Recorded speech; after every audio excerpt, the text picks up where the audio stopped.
திரும்ப திரும்ப big packet அடிச்சிட்டு ஜெயிலுக்கு வரையே நீ திருந்தவே மாட்டியா? இப்படி கேட்ட நீதிபதியிடம் திருப்பி கேட்டான் பிக் பாக்கெட் பக்கிரி.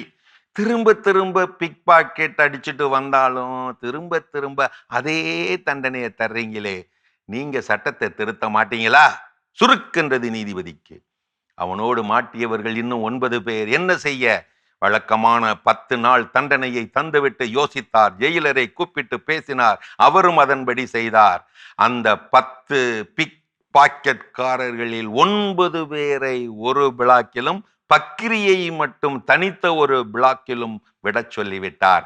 பக்கிரியை அழைத்து கண்டிப்பாக சொல்லிவிட்டார் ஜெயிலர், இந்த பிளாக்கில் மற்ற பிளாக் போல் நேரப்படி சோறு கிடையாது. ஜெயில் கேண்டீனில் காசு கொடுத்து விட்டுத்தான் நீ சாப்பிட வேண்டும். நீ தினமும் சிறைச்சாலை தோட்டத்தில் உழைக்க வேண்டும். தினக்கூலி 250 ரூபாய். அளவு சாப்பாடு 100 ரூபாய். மிச்சம் பிடிக்கிற காசு உனக்கு. இதுதான் இந்த பிளாக்கோட விதி. மற்ற 9 பிக் பாக்கெட்காரர்களையும் அழைத்து ஆணையிட்டார் ஜெயிலர். செம கராராக. இங்கே பாருங்கள், அந்த பக்கிரி தினமும் வேலை செய்து கூலி வாங்கிவிட்டு கேண்டீனுக்கு சாப்பிட போகும் வழியிலே அந்த உழைப்பு காசை பிக் பாக்கெட் அடிக்க வேண்டியது உங்கள் வேலை.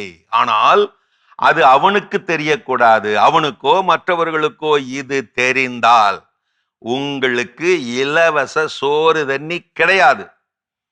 இது ஒரு அனுதின சவால் தான். ஏற்றுக்கொண்டால் ஒருவர் பட்டினி, ஏற்றுக்கொள்ளவிட்டால் 9 பேரும் பட்டினி. ஏற்றுக்கொண்டார்கள். அதன்படியே அவனது காசுக்கு ஆப்பு அடித்தார்கள். அனுதினமும் பசியோடு கேண்டீனுக்கு போன போது பக்கிரியின் பணம் பறி போய்விட கொலை பட்டினி ஆனான் பக்கிரி. செம காண்டாகி போய்விட்டான் பக்கிரி. சரிவிடு, அடுத்த நாள் சாப்பிடலாம் என்று பசியோடு உழைத்தான். பரிதாபமாய் பறிகொடுத்தான் அந்த நாளும் அந்த பணத்தை. கொலை பட்டினியானான். வயிறு ஒட்டி போனான். முகம் வாடி போனான். கண்கள் இருண்டு போனான். இப்படியே 10 நாளும் போனான். மானத்தை விட்டு யாரிடமும் கெஞ்சியும் கிஞ்சித்தேனும் சோறு கிடைக்கவில்லை. பலம் இழந்து, வலுவிழந்து, தெனாவெட்டு இழந்து தளர்ந்து போனான் பக்கிரி. உழைத்தாலும் சாப்பிடாத உடம்பாகி உடைந்தே போனான். விடுதலையாக வேண்டிய 10ஆம் நாள் வந்தது. வந்தார் நீதிபதி. இப்போது சொன்னார், பக்கிரியே எப்படி இருக்கிறாய்? அழுவற்று அவன் தலையாட்ட சொன்னார் நீதிபதி, திரும்ப திரும்ப பிக் பாக்கெட் அடிச்சிட்டு ஜெயிலுக்கு வரையே நீ திருந்தவே மாட்டியா என்று நான் அன்றைக்கு கேட்டபோது, திரும்ப திரும்ப பிக் பாக்கெட் அடிச்சு வந்தாலும் திரும்ப திரும்ப அதே 10 நாள் தண்டனையை தர்றீங்களே, நீங்க சட்டத்தை மாத்தீங்களா? நீங்க கேட்டே இல்ல. அதுக்கு பக்கிரியே இப்ப கேட்டுக்க. சட்டத்தை மாற்றும் அதிகாரம் எனக்கு இல்லை, ஆனால் ஜெயில் விதிமுறைகளை மாற்றும் அதிகாரம் எனக்கு உண்டு. அதுதான் மாற்றினேன். சரி, இப்போது சொல், உன் அனுபவத்தை சொல். பகிர்ந்தான் பக்கிரி.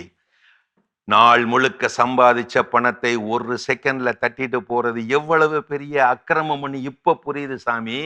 இனிமே நான் பிக் பாக்கெட் அடிக்க மாட்டேன். மற்றவர்களும் மனதார வந்து சொன்னார்கள். பிக் பாக்கெட் கொடுத்தவன் பசியால் துடிக்கிறத பார்க்க சகிக்கல சாமி. அவதியை பார்க்க சகிக்கல சாமி. இனிமே செத்தாலும் இந்த தொழிலை நாங்களும் செய்ய மாட்டோம். புன்னகைத்தார் நீதிபதி. அது ஒரு பாராட்டு புன்னகை. தக்காங்கு நாடி தலை செல்லா வண்ணத்தால் ஒத்தாங்கு ஒருப்பது வேந்து. குற்றம் செய்யப்பட்ட சூழ்நிலையை ஆராய்ந்து குற்றவாளி மீண்டும் அந்த குற்றத்தை செய்யாவண்ணம் தண்டனை வழங்குபவரே சிறந்த வேந்தர். எப்படி நமது திருக்குறள். குற்றம் என்பது புற்று, சட்டம் என்பது பாம்பு. கை வைத்தால் கடிக்கத்தானே செய்யும். மனிதா, மனமாற்றம் அது ஒரு மனவினை அல்ல, செயல் வினை. கடவுள் குற்றத்தை வெறுக்கிறார், குற்றவாளிகளே அல்ல. குற்றவாளி என எங்கொரு நல்லவர் அறிவிக்கப்படுகின்றாரோ அங்கே தொடர்கின்றன குற்ற செயல்கள். ஒரு மரண தண்டனை குற்றவாளியிடம் கேட்கப்பட்டது ஒரு கேள்வி, உனது கடைசி ஆசை என்ன?